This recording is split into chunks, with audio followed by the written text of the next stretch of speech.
runtii waxaan aad uga xumahay dalka Soomaaliya siyaasaddiisa jahawareer badan inuu ku jiro aad baan uga xumahay sida hadda wax u socdaan waxaad moodaa islaantii maxaa la yidhi indhala'aan miyaad ku ogeed dad qalatay ku darsatay saasaa yaa dad cunno bay ku darsatay sida hadda wax u socdaan runtii si ma aha waxaan la yaabanahay madaxweynuhu xalay khudbaynaya dhowr jeerna waa dhageystay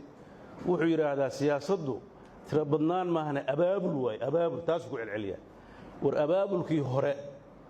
oo dhulka iyo qabuuraha lagu dhacay bal abaabulka hadda gobollada lagu daray maxaa la qaadan doonaa talow waa su'aal kale aad u yaab badan aan waxaan odhan lahaa isteediyada dadka joogow bal degaanadiinna hadda ilaashada hadda muqdisho ilaahay bay leedahayo xal baa ilaahay u keeni doonaaye laakiin koonfur galbeed iyo hirshabeelle iyo galmudug dadka degan anu waxaan odhan lahaa bal dib u xisaabtan habka dawladdan u socoto iyo madaxweyne xasan sheekh runtii aniga muddaan ka aamusnaa ma jeclan inaan wax ka sheego maxaa yeelay madax maanta dhan wax iska sheegaysa xoogaa dadka dhagahooda uma fiicno siyaasadaha isdiiddiidaya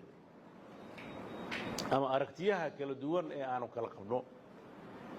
nooma diidayaan inaan hore u soconno siyaasado badan baa imaanaya waxay u baahan tahay in loo dhabar adeego waxaan rabnaa haddii ilaahayno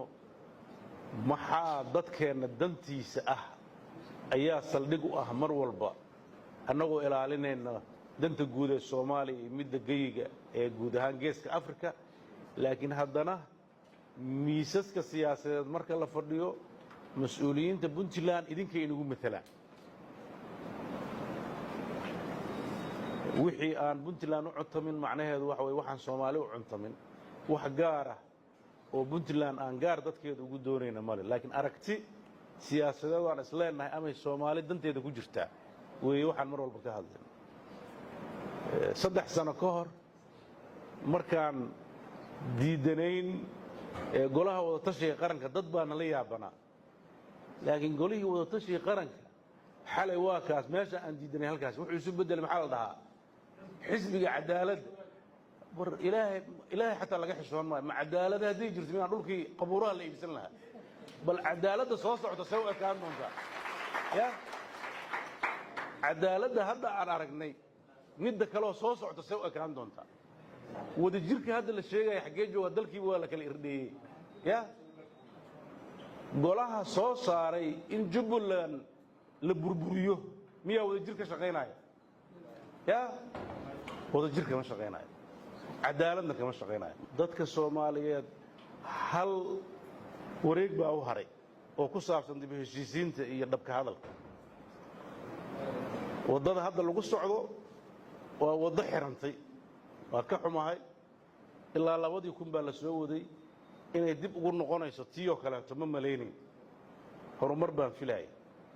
laakiin dadka Soomaaliyeed waxay u baahan tahay wada hadal dhab ah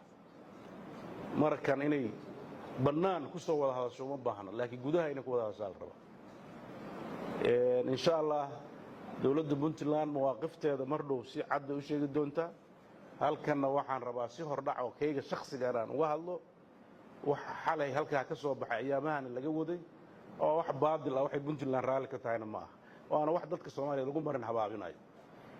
abaabul khaldan weeye oo la rabo dadka in lagu weeqo midnimadiisa iyo wadajirkiisa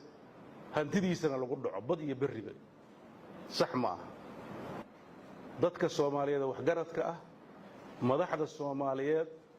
waxaan inta goor tahay u sheegayaa in ay si dhab ah uga hadlaan mawaaqiftooda saxda ah madax badan baa aad uga hadashay madaxweyne Sheekh Shariif Maaliweed aad buu uga hadlay mas'uuliyiin Cabdiraxmaan Askuur ka mid yahay aad bay uga hadleen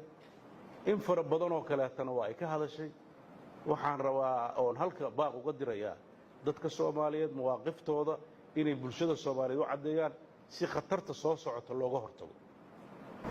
wixii shalay laga qeylinayo wax ka daran in lagu dhaco wax adag weey runtii waxa hadda xamar ka socda oo nidaamka xisbiyada lagu sheegayo reer Puntland khibrad baan u leenahay xisbiyadu ma saasahay markaan dhisayno yaa xisbiyadu saas ma ahayn yaa xisbiyo xor ah hadda aniga xukuumadda aan madaxda ka ahay waxa ku jira xisbiyada maadaama aan xisbi aqlabiyad ku guulaystay iyo sidii aan la gaarin xisbiyadoo dhanaa ku jira xubno ka tirsan wakhti iyo barashay u baahan yihin haddii madaxweyne ay dhab ka tahay in xisbiyo loo guuro 4.5 laga guuro la dhahayo madaxda hadda ay shalay qaybinayeen maxay 4.5 ugu dhiseen ilaa isagii ku-xigeenadiisa marka la qaybinayo waad aragteen soo maa hebel reer hebel buu ka soo jeedaa baa la lahaa marka mindiyaha aan qalanno maxaa la dhihi jiray